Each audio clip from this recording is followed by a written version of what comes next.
nós estamos nesses domingos meditando no capítulo 6 de João, amém? Sobre o tema Jesus, o pão da vida. Jesus é o pão da vida e ele declarou ser o pão da vida para aquelas pessoas que ali estavam ao seu redor, na multiplicação dos pães e peixes. Ele declarou ser o pão da vida, o pão vivo que desceu do céu. Esse é o pão que nos alimenta verdadeiramente para a vida eterna. E nós hoje estamos na terceira parte. Abra a sua Bíblia em João, capítulo 6. Nós vamos ler a partir do versículo 28. Do 28 até o 59. Louvado seja Deus. E a gente viu aí nessa passagem que Jesus fez um milagre. E mais do que um milagre, ele fez um sinal, né? Porque uma coisa é um milagre, outra coisa é um sinal. E ali foi um sinal de que ele era Deus. Jesus fez um sinal de que ele era Deus. Existem milagres que muitos de nós podemos, em nome de Jesus, realizar. Mas Jesus realizou alguns sinais. Sinais mostrando que ele é Deus. Amém? E esse aqui foi um sinal. Entretanto, eu volto a dizer, o que aconteceu com aquela multidão? Eles não creram. Apesar do milagre, apesar de ter visto tudo, eles não creram, não entenderam que aquele milagre não era meramente um McDonald's que Jesus abriu ali e fez um McFish para eles, né? Pão com peixe. Eles acharam que era isso, fast food celestial. Mas não era. Jesus estava mostrando que ele era Deus, que ele era capaz de ser o pão que alimenta a alma, o espírito, para a vida eterna. Então nós vamos ler aí essa terceira parte que diz assim, verso 28. Dirigiram-se, pois, a ele perguntando: que faremos para realizar as obras de Deus? Respondeu-lhe Jesus: a obra de Deus é esta, que creais naquele que por ele foi enviado. Então lhe disseram eles: que sinal fazes para que o vejamos e creiamos em ti? Quais são os teus feitos? Nossos pais comeram o maná no deserto, como está escrito: deu-lhes a comer pão do céu. Replicou-lhe Jesus: em verdade vos digo, não foi Moisés quem vos deu o pão do céu. O verdadeiro pão do céu é meu Pai quem vos dá. Porque o pão de Deus é o que desce do céu e dá vida ao mundo. Então lhe disseram: Senhor, dá-nos sempre desse pão. Declarou-lhes, pois, Jesus: eu sou o pão da vida. O que vem a mim jamais terá fome, e o que crê em mim jamais terá sede. Porém, eu já vos disse que, embora me tenhas visto, não credes. Todo aquele que o Pai me dá, esse virá a mim, e o que vem a mim, de modo nenhum o lançarei fora, porque eu desci do céu não para fazer a minha própria vontade, e sim a vontade daquele que me enviou. E a vontade daquele que me enviou é esta: que nenhum eu perca de todos os que me deu. Pelo contrário, eu o ressuscitarei no último dia. De fato, a vontade de meu Pai é que todo homem que vir o Filho e nele crer tenha a vida eterna, e eu o ressuscitarei no último dia. Murmuravam, pois, dele os judeus, porque dissera: eu sou o pão que desceu do céu. E diziam: não é este Jesus, o filho de José? Acaso não lhe conhecemos o pai e a mãe? Como, pois, agora diz: desci do céu? Respondeu-lhes Jesus: não murmureis entre vós. Ninguém pode vir a mim se o Pai que me enviou não o trouxer, e eu o ressuscitarei no último dia. Está escrito nos profetas: e serão todos ensinados por Deus. Portanto, todo aquele que da parte do Pai tem ouvido e aprendido, esse vem a mim. Não que alguém tenha visto o Pai, salvo aquele que vem de Deus. Este o tem visto. Em verdade vos digo, quem crê em mim tem a vida eterna. Eu sou o pão da vida. Vossos pais comeram o maná no deserto e morreram. Este é o pão que desce do céu, para que todo o que dele comer não pereça. Eu sou o pão vivo que desceu do céu. Se alguém dele comer, viverá eternamente. E o pão que eu darei pela vida do mundo é a minha carne. Disputavam, pois, os judeus entre si, dizendo: como pode este dar-nos a comer a sua própria carne? Respondeu-lhe Jesus: em verdade vos digo, se não comerdes a carne do Filho do Homem e não beberdes o seu sangue, não tendes vida em vós mesmos. Quem comer a minha carne e beber o meu sangue tem a vida eterna, e eu o ressuscitarei no último dia, pois a minha carne é verdadeira comida e o meu sangue é verdadeira bebida. Quem comer a minha carne e beber o meu sangue permanece em mim e eu nele. Assim como o Pai que vive me enviou, e igualmente eu vivo pelo Pai, também quem de mim se alimenta, por mim viverá. Este é o pão que desceu do céu, em nada semelhante àquele que os vossos pais comeram e contudo morreram. Quem comer este pão viverá eternamente. Estas coisas disse Jesus quando ensinava na sinagoga de Cafarnaum. Amém? Pai, obrigado pela tua palavra. Te louvamos, te agradecemos, te bendizemos, porque a tua palavra é aquela que nos mostra a Jesus, nos revela Cristo. Essa palavra é aquela que te revela, Pai, ao nosso coração, por meio do Espírito Santo e por meio da fé que o Senhor planta em nossos corações. Eu oro para que o Senhor plante essa fé nos corações, para que o teu Santo Espírito nessa noite convença do pecado, da justiça, do juízo. Convença-nos, Pai, em nome de Jesus, para que tenhamos uma vida agradável a Ti, para a Tua glória, nós oramos em nome de Jesus. Amém. Amém, amados. Louvado seja Deus. Queridos, esse texto aqui, ele é uma continuação do capítulo 6.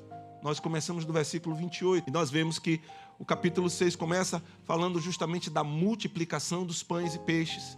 E depois Jesus atravessa o mar, caminhando, encontra os seus discípulos no barco, no meio do vento, no meio do temporal, e ele acalma ali, ele entra no barco e os discípulos ficam preocupados achando que ele é um fantasma, mas Jesus entra no barco e eles percebem que é o Senhor, e é mais ali um sinal que Jesus faz diante dos seus discípulos.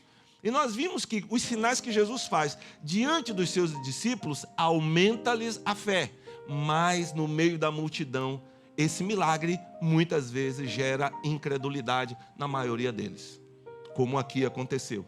E eu nunca vi um milagre dar tanto pano para manga, tanta discussão quanto essa, porque foi uma discussão e ainda tem mais, não acaba aqui. Jesus aqui já está na sinagoga conversando com eles sobre o que aconteceu lá atrás, sobre a multiplicação dos pães. E é uma coisa interessante, parece que Jesus está falando em uma língua e eles estão falando em outra. Eles não conseguem entender. Mas nós vamos pegar esse texto, esse trecho aqui que nós lemos, e utilizar 3 perguntas que foram tiradas desse próprio texto, pela multidão. E nós vamos meditar nisso. A primeira pergunta deles foi: que faremos para realizar as obras de Deus? Nós sabemos que os rabinos, os mestres daquela época, os mestres da lei, eles ensinavam ao povo sempre o que fazer. Para você ter a vida eterna, para você ser aceito por Deus, era sempre dito: você tem que fazer isso, você tem que fazer isso, você tem que fazer isso, você tem que fazer isso.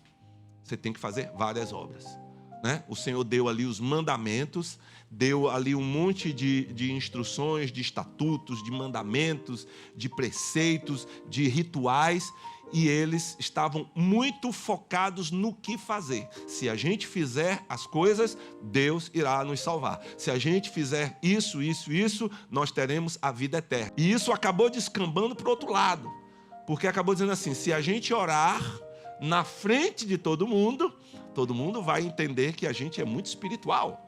Se eu mostrar para todo mundo que eu estou jejuando, as pessoas vão conhecer que eu sou uma pessoa espiritual. Se eu der esmolas para todo mundo ver, tocar uma trombeta, dizer assim, olha, eu estou dando esmola, as pessoas vão ver que nós somos pessoas espirituais. Então era muito em cima do que fazer.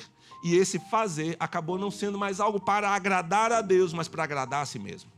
Mas eles ainda continuavam nessa dispensação de obras, de fazer, de realizar, fazer alguma coisa. Aquele jovem chega, se aproxima de Jesus, bom mestre, o que é que eu faço para herdar a vida eterna? O que eu devo fazer para herdar a vida eterna?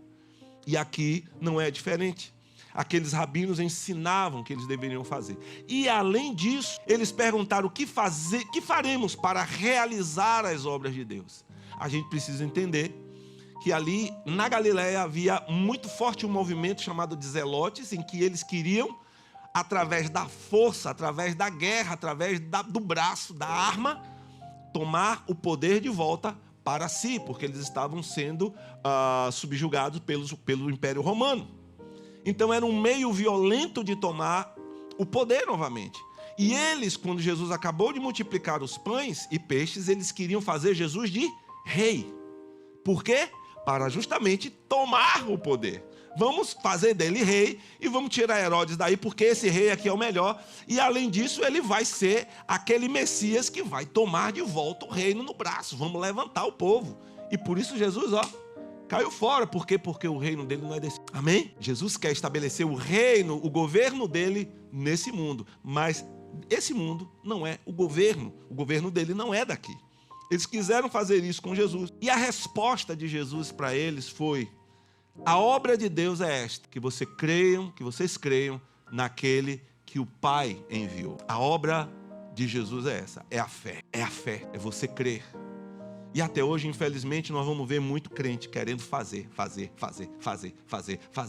para poder alcançar alguma coisa que eu não sei o que é, o nirvana, eu não sei o que é, se é, sabe, o ápice da glória, ou algum tipo assim de êxtase. A gente quer fazer como se isso fosse a coisa mais importante do mundo. Não é errado a gente trabalhar na obra de Deus. Claro, é ótimo, a gente usa muito aquele texto, né? Sede firmes e constantes, sempre abundantes na obra do Senhor, sabendo que o vosso trabalho no Senhor não é vão. Mas o problema é quando nós colocamos isso como aquilo que é a condição para chegarmos à glória, a condição para alcançarmos a bênção de Deus, a condição para sermos reconhecidos, a condição para sermos verdadeiramente espirituais. E não é por aí. Jesus está dizendo, a obra de Deus é essa, que vocês creiam. Ou seja, vocês querem realizar alguma coisa para tomar o poder? Vocês querem realizar alguma coisa para serem melhores diante de Deus?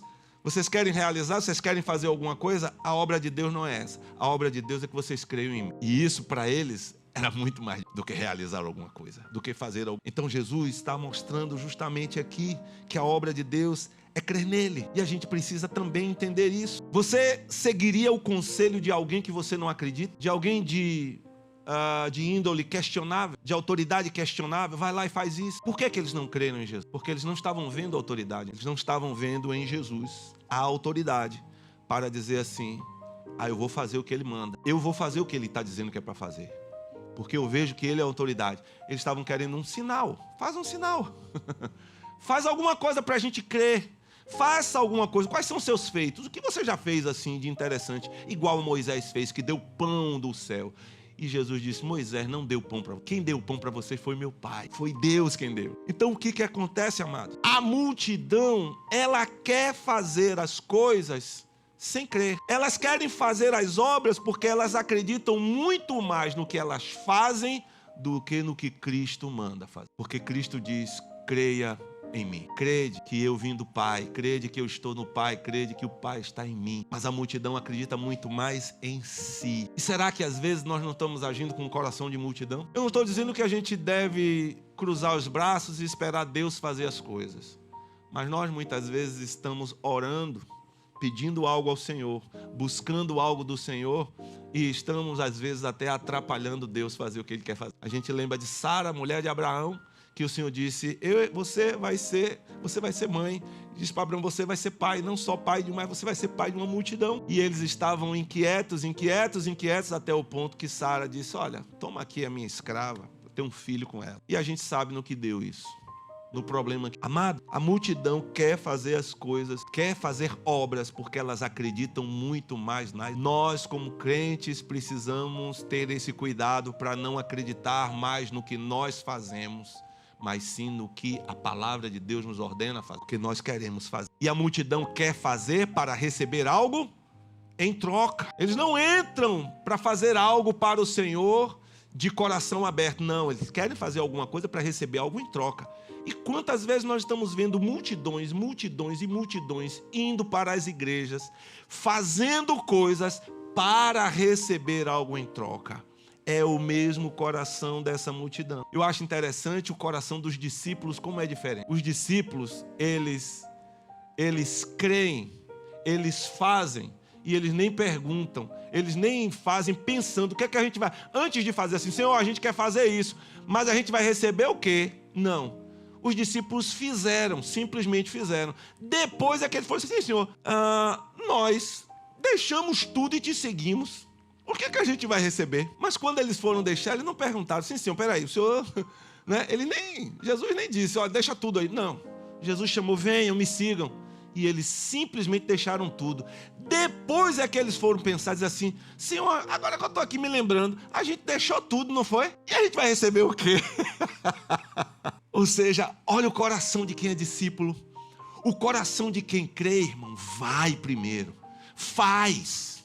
E ele não está nem aí, ele nem pergunta, eu vou fazer porque eu vou receber. Não, ele faz porque ele ama o Senhor.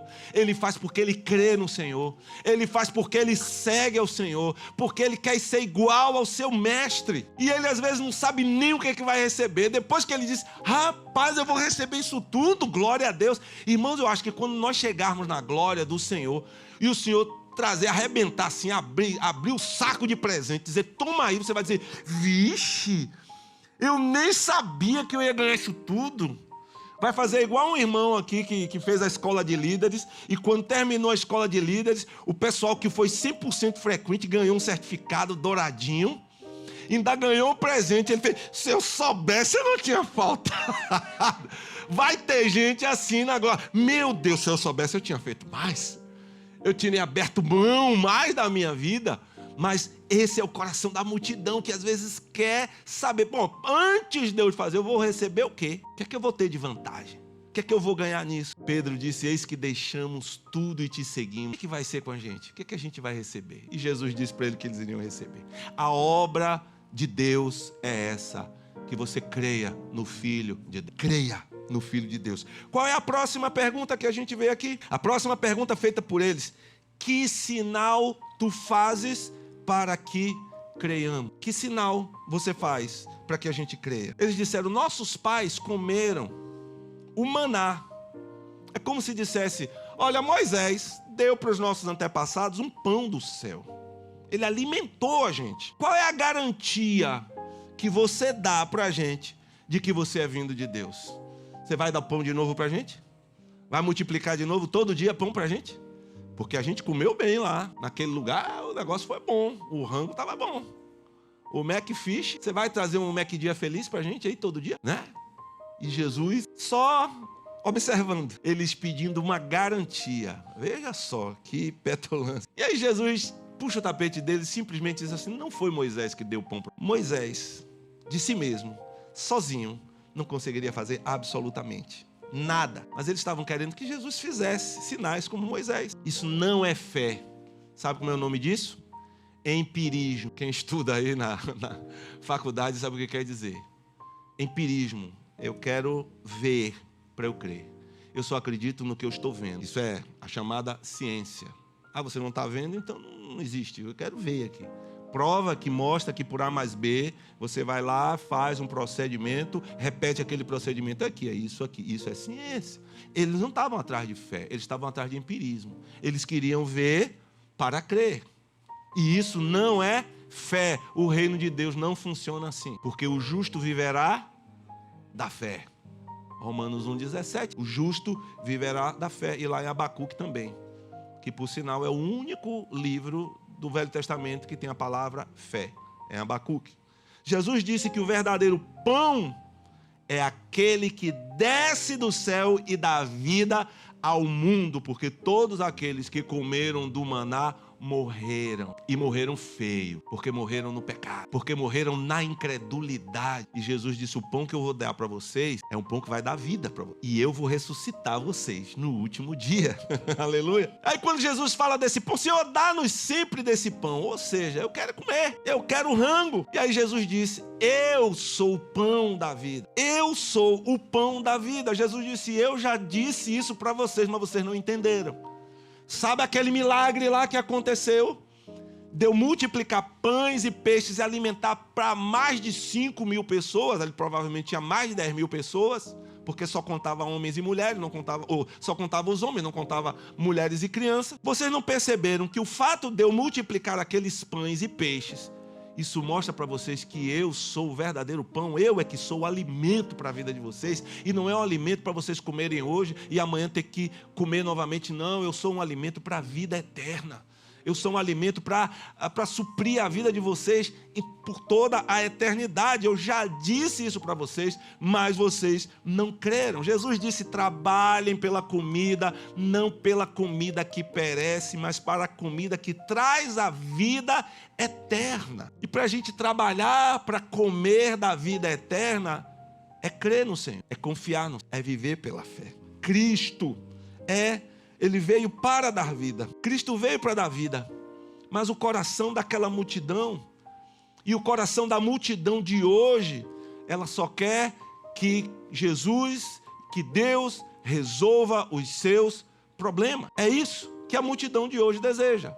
Eu quero que você resolva o meu problema. Meu problema é pão? Me dá pão todo dia. Meu problema é dinheiro? Eu quero dinheiro todo dia. Meu problema é felicidade nos meus relacionamentos? Eu quero um relacionamento maravilhoso para a minha vida. Eu quero estar em paz com meu filho. Eu quero estar bem com a minha esposa. Eu quero dinheiro para eu viajar, para eu ter um carro, para eu ter uma casa nova. Esse é o coração da multidão que quer resolver os seus problemas. Você tem certeza da vida eterna? Pergunta de pastor. Você tem certeza da vida eterna? Você tem certeza que você tem a vida eterna?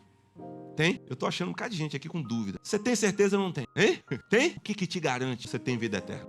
Cristo? O Espírito? Cristo tá aqui? Hein? Me prove! Me prove! Qual é a garantia que você tem? É o quê? Fé. Jovense disse fé, Lu disse fé. Outros disseram fé, porque eu creio. Irmãos, se você chegar e disser assim: qual é o papel? Você tem um papel assinado aí? Não tem. O que é que te garante? O que é que faz você sair da sua casa? O que é que faz você sair da sua casa e vir para cá, levantar as mãos, cantar e adorar a Deus, a um Deus que você não vê? O que é que faz você botar a cabeça no seu travesseiro e saber que se você morrer, a sua eternidade está garantida? O que é que faz isso? O que é que faz isso? Se não for a fé no Deus Todo-Poderoso, se não for a fé no Senhor Jesus Cristo, se não for o Espírito Santo testificando com seu Espírito que você é filho de Deus. Glória ao nome do Senhor Jesus Cristo. Glória ao nome do Senhor Jesus. Aleluia! É somente a fé, meu irmão. É a fé que te fortalece. É a fé que assenta os seus pés no chão e te firma. Que não deixa você se afastar, se desviar desse Deus, porque você crê. Você crê. E essa multidão que a gente está vendo aqui no texto, eles não estavam sabendo disso. Eles estavam baseados só em sinais. Quero ver, faça aí alguma coisa. Pega igual a Moisés, pega a tua vara e joga no chão para ver se ela vira cobra. Bota a mão aqui dentro e tira para ver se ela parece leprosa e bota de novo para ela ficar boa. Joga água lá no rio, transforma em sangue, que eu quero ver o seu sinal. Queremos ver algum feito. Uma vez chegaram para Jesus e disseram assim: dá-nos um sinal para que a gente crê. Ele disse: nenhum sinal será dado a vocês, a não ser o sinal do profeta. Dá-nos um sinal. O sinal que vai ser dado para vocês é o seguinte: vocês vão destruir esse templo e em 3 dias eu vou reconstruir. Aleluia! Este é o sinal que eu vou dar para vocês. coração de multidão. Mas para quem é discípulo, para quem nasceu de novo, para quem teve essa graça, esse dom maravilhoso que é a fé no seu coração, amado, a gente se joga em Deus. E aí Deus vem e ainda prova que Ele existe pra gente, depois que a gente crê. Não é? Porque você começa a andar com Deus e você diz, isso é Deus puro. Não tem como não ser. Não tem como não ser. Foi o que aconteceu com os discípulos. Eles deram aqueles passos, aí daqui a pouco lá vem Jesus andando por cima das águas. É o fantasma! Sou eu, rebanho de frouxo. E aí os discípulos, que homem é esse? O mar se agitando, Senhor Jesus. Cala a boca, eu estou dormindo. Você está aí gritando, mar. Quieta, vento, vamos ver, dá um tempo, posso dormir? Aí os discípulos, que homem é esse que até o vento, até o mar obedece? Glória a Deus. Depois ele vai começar a dar prova, dar sinal, mas ele dá sinal para quem crê. Amém? O Senhor dá sinal para quem crê. Você tem a vida eterna. Amém? Porque você tem fé. E eu quero te dar assim, vamos dizer, a oportunidade de você agradecer a Deus. Porque se você tem fé, esse é um grande presente. Vou dar aí 3 segundos para você agradecer.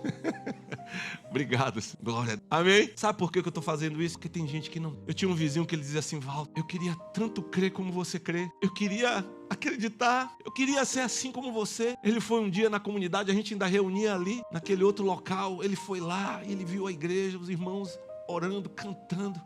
E ele ficou assim. Ele disse, Walter, eu queria crer desse jeito. Eu queria ser assim.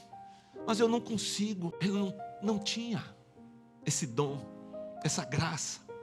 Irmão, você tem? Louve a Deus. Pela fé que você tem, valorize. Porque sem isso aí você não é nada. Neto hoje estava falando aqui, olha, mas o diabo quer tirar a sua fé, porque sem fé é impossível agradar a Deus, porque todo aquele que se aproxima de Deus deve crer que Ele existe e que Ele é galardoador daqueles que o buscam. Sem fé nós não somos absolutamente nada. Irmãos, eu já vi que eu provavelmente não presto para ser desviado. Eu não presto, eu não vou prestar para o mundo. Não vai dar, eu não sei você. Mas eu já vi que não dá. Eu, sinceramente, não tenho o mínimo de vontade de voltar para o mundo. Agora, vou curtir minha vida. Irmão, não vejo um pingo de atrativo nessa carniça desse mundo. Não vejo nada, não tem nada que preste. Eu não troco, meu Deus. Eu não troco uma manhã como a de hoje de manhã por uma manhã na praia. Só quando eu estou de férias. Em Itacimirim é fantástico. Glória a Deus, fazendo meu culto ao ar livre. Louvando ao Senhor na areia do mar. Oh, Senhor, os filhos do Senhor. Eita, os filhos do Senhor são mais numerosos do que a areia do mar. Oh, eu não troco. E não é porque sou eu, não, irmão. É que Deus botou um negócio aqui dentro que não tem jeito, entendeu? Você... Não sou eu, não. Eu sei que de mim mesmo, é aquilo que eu falei de manhã. Se largar no rio, o rio leva. Mas tem um negócio aqui que não me deixa. É a fé. Não é porque eu sou poderoso. Não, irmão. Todo dia, como diz a música, todo dia o pecado vem me chamar. Mas eu já fui escolhido por Deus. Eu não escolho, não. Ele já me escolheu. Ele já me escolheu. Então eu não consigo negar a minha fé. Não é mérito meu. Só Deus para fazer isso. Amém? Só Deus. E às vezes tem crente que ele está muito a mais de sensação, muito mais em busca de alguma coisa para sentir no seu corpo, para cada dia, vamos dizer assim, reafirmar no que ele crê, sabe? Parece que tem pessoas que precisam disso o tempo inteiro. Não, vamos ali porque tem um negócio do fogo. Aí você vai, eita, se sente, aí pronto, Deus existe. Glória a Deus. Aí acontece os pepinos na sua vida, você fica agoniado. Não, eu tenho que procurar um negócio de uma vigília, um culto de fogo, um círculo de oração, um decanta labaci, que é para eu poder ficar. Aí você vai de novo e assim, eita, pronto, Deus existe. Deus é maravilhoso. Vai precisar dessa sensação. Você quer um sinal o tempo inteiro. Eu gosto da unção, eu gosto do treme-treme, eu gosto de pular, eu gosto de cantar, eu gosto de falar em línguas, eu gosto de orar, eu gosto de ver a glória de Deus. Mas, amado, não é disso que a gente tem que andar atrás. Quem anda atrás disso é multidão. Discípulo quer ser maduro, quer crescer na fé, quer ser instrumento de Deus para a salvação de todo aquele que crê, quer pregar o evangelho, quer levar discípulo, quer fazer discípulos, quer obedecer ao Senhor. Você não vai ver esses discípulos de Jesus o tempo inteiro. Senhor, manda, multiplica o pão aí que acabou. Senhor, manda não sei o quê. Não, você não vai ver isso. Mas você vai ver isso na multidão. Você não vai ver discípulo dizendo, Senhor, me cura aí, Senhor, cura aqui, fulano, Senhor, cura não sei quem, Senhor, cura não sei quem. Não, você vai ver discípulos sempre servindo, ajudando, cooperando para curar. É isso que você vai ver o tempo inteiro. E a outra pergunta que eles fizeram, como pode este dar-nos a comer a sua própria carne? Como é que ele pode? Jesus disse assim no versículo 47, em verdade vos digo, quem crê em mim tem a vida eterna. Eu sou o pão da vida. Vossos pais comeram maná no deserto e morreram. Este é o pão que desce do céu, para que todo o que dele comer não pereça. Eu sou o pão vivo que desceu do céu. Se alguém dele comer, viverá eternamente. E o pão que eu darei pela vida do mundo é a minha carne. Essa pergunta surge porque Jesus disse, eu sou o pão da vida. E quem não comer da carne e não beber do sangue do Filho do Homem não terá a vida eterna, não pode ter a vida eterna. Então o pão que ele multiplicou foi apenas um sinal para mostrar que ele é o verdadeiro pão. Amém? Então o mais importante é quem? É o pão ou quem multiplicou o pão? Quem multiplicou o pão, né? Glória a Deus. O mais importante é o quê? É o milagre ou quem faz o milagre? É quem faz. O mais importante é o quê? A vida eterna ou quem dá a vida eterna? É quem dá. Mas essa multidão não consegue. E a gente sabe que Jesus está falando aqui da ceia. Hoje pela manhã nós tivemos aqui, né? Um monte de irmãos aqui ceando, participando do corpo e do sangue. E aqueles que desceram as águas participaram pela primeira vez também da ceia. Cear não é somente comer um pedacinho de pão e beber um tiquinho de suco de uva, que a gente não bota vinho de verdade, né? Porque tem algumas igrejas que bota vinho de verdade. Você toma assim e diga, eita glória, né? Você chega... Entra logo no mistério, né? Com o vinho. Mas participar da ceia é muito mais do que comer um pedacinho de pão. É você participar do corpo e do sangue. É algo muito mais além. E para você fazer isso, você tem que ter fé no Filho de Deus. Para fazer isso, você tem que aprender a sofrer por Ele. Sofrer com Ele. Porque se com Ele sofrermos, com Ele também viveremos. Comer a carne e o sangue de Cristo não é somente comer um pedacinho de pão, mas é se identificar com Ele na vida e na morte. É saber que você já está crucificado com Cristo e a vida que você vive agora, você não vive por si mesmo, mas você vive a sua vida, a vida em Cristo, na fé do Filho de Deus que amou você e se entregou por você. E você vive para Ele. Cear não é somente comer um pedaço de pão, mas é você dizer, Senhor, a minha vida é tua. A minha vida é esse pão. E esse pão que outros irmãos estão comendo também faz parte da minha vida, porque é o teu corpo e eu sou igreja, eu sou corpo de Cristo. E eu quero ser instrumento do Senhor para alimentar os meus irmãos com a minha própria. Eu não vivo somente para mim, eu vivo para a igreja, eu vivo para todos, eu vivo para ti, vivo para todos. Assim como o Senhor viveu, eu também quero viver. Você se identifica com Cristo. Ou seja, a sua identidade agora é a identidade de Cristo. Quando a gente lê a palavra, a gente não se vê como aquele que recebeu o milagre, mas a gente se vê como aquele que está fazendo o milagre. Porque quando a gente vê ali o Senhor curando o aleijado, Senhor, glória, Jesus, me cura porque eu estou aleijado espiritualmente. Você deveria estar olhando para Jesus dizendo, Senhor, me faz ser igual a ti, para curar o aleijado, para levantar aqueles que não estão conseguindo andar, para ajudar, fortalecer aqueles que já não estão mais de pé. Eles não entendiam o que Jesus falava. Parecia que Jesus estava falando em uma linguagem e eles entendendo em outra. Jesus falando em grego e eles entendendo em português. Jesus falando em aramaico, que era o que ele falava, e eles entendendo qualquer outra língua. Eles não estavam entendendo. Aquilo ali foi igual a conversa de Jesus com Nicodemo. Jesus falava do novo nascimento, Nicodemos, não, vai nascer de novo? Como é que a gente entra na barriga da mãe, sai novamente? Como é que vai ser isso? Ele não conseguia entender. A multidão não consegue. Parece até que tinha momentos que eles agora entenderam. Não entendiam. E às vezes a gente vai ver isso na igreja. Pessoas que você senta para conversar e começa a falar das coisas do reino. Parece que ela está vivendo um reino, você em outro. Parece que ela está falando de um evangelho, você está falando de outro. Parece que ela está falando de um Jesus e você falando de outro. Parece que um está falando de Jesus, outro de Genésio. Digo, gente, o que é isso?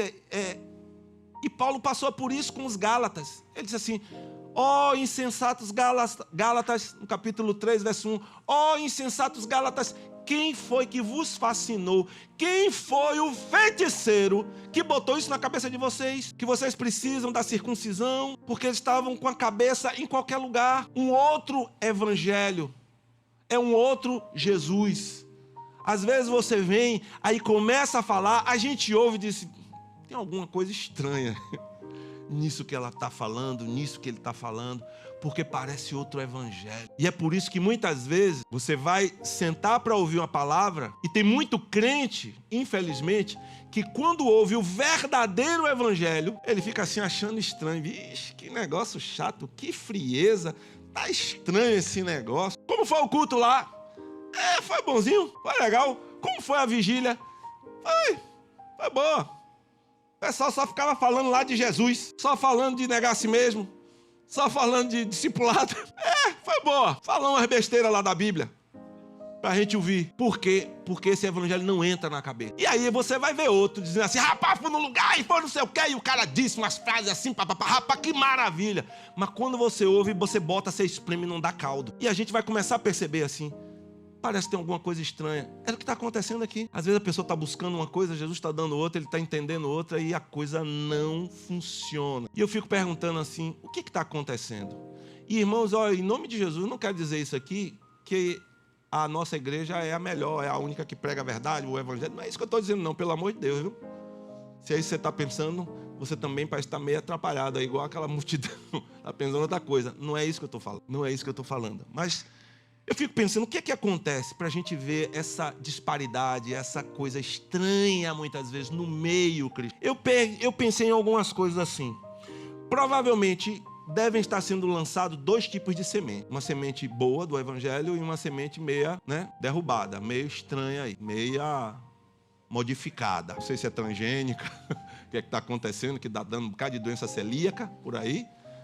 Essas coisas todas transgênicas de hoje, um bocado de gente aí, está todo mundo com alergia a glúten, O pessoal às vezes, isso aqui é sem glúten, minha filha mete o glúten, sem glúten, eu como qualquer coisa. Eu ainda não estou nesse esquema não, mas muita gente, você está vendo muita gente, por quê? Porque eu já ouvi dizer, posso estar errado, que tem muita coisa transgênica por aí. E esse transgênico, ele traz uma sensibilidade maior para o estômago das pessoas, para o estômago não, para o intestino da pessoa. E tem muita gente tendo problema, não é frescura não. É porque está dando problema mesmo. Porque às vezes o pessoal agora só come as coisas sem glúten. Não é frescura não. Você não sabe o que é uma pessoa que tem um problema desse quando come um negócio. Como é que fica empachado? O negócio dá problema lá, dá um revirê, deleberê, lá todo no jabaculê, que a pessoa fica toda estribuchada. Mas o que está acontecendo em francês, É francês, jabaculê. O que acontece? Duas sementes podem estar sendo lançadas. Uma do evangelho verdadeiro e outra do evangelho humanista, do evangelho dos homens, do evangelho carnal, do evangelho da prosperidade, do evangelho coach, do evangelho social, do evangelho só do reteté, do decanta labanai e aquela coisa toda que as pessoas ficam só nesse negócio. Outra coisa que pode estar acontecendo é que a semente está sendo boa, mas o terreno não é. Às vezes a semente lançada é boa, mas o terreno já não é tanto. Outra coisa que pode acontecer é que durante a noite muitos não vigiaram e o inimigo foi lá e semeou o joio. É o que a gente vê. Paulo disse, se alguém pregar um outro evangelho, seja anátema, maldito, aparte-o. Outro tipo de semente. Outra uma semente é boa, mas o terreno é ruim. Jesus falou isso na parábola do semeador, em Mateus capítulo 13. Uma caiu à beira do caminho, outra entre os pedregais, outra entre os espinhos e outra caiu na terra boa. E a outra foi que Jesus contou a parábola do joio e do trigo. Plantou o trigo bonitinho, tá tudo lá, cresceu maravilhoso. No outro dia, quando foram ver, um monte de joio. Senhor, o que foi que aconteceu? Não, o inimigo veio de noite e semeou o joio. Quer que arranque? Não. Se você arrancar agora, pode danificar o trigo. Deixa que no dia da ceifa nós vamos colher e a gente separa. O trigo a gente guarda e o joio manda para o quinto dos infernos. Taca fogo. Então, muitas vezes, o que a gente vai perceber é isso que a gente está vendo. E Jesus deu uma resposta interessante no verso 44, que ele disse, ninguém pode vir a mim se o Pai que me enviou não o trouxer, e eu o ressuscitarei no último dia. Há um detalhe importantíssimo para a gente fechar, que eu não quero mais me estender. É no último versículo que nós lemos, o versículo 59. Isso me chamou muita atenção. Olha o texto que diz aqui, João 6, verso 59. Diz assim, estas coisas disse Jesus quando ensinava na sinagoga de Cafarnaum. Jesus estava conversando com gente que frequentava. Jesus estava conversando com gente que se dizia crente, que ia lá para ouvir uma palavra.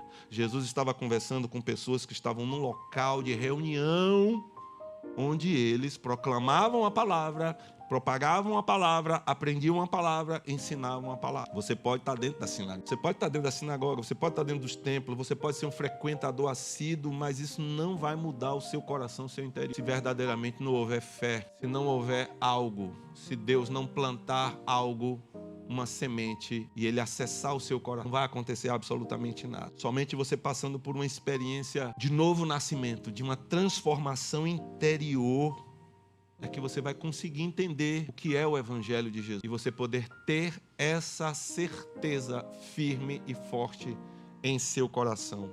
E você realmente conseguir obedecer a Cristo em detrimento dos seus pensamentos, dos seus conceitos, das suas desconfianças, dos seus achismos. Você vai poder obedecer realmente a Cristo como um verdadeiro discípulo. Dar a vida, inclusive, por Jesus. Só se você tiver isso, que só Deus pode. Por isso eu quero orar agora, finalizar aqui para a gente orar. E você talvez diga, poxa, eu não tenho essa fé aí, talvez, essa coisa no meu coração. A palavra de Deus diz assim, todo aquele que invocar o nome do Senhor será salvo. Você quer?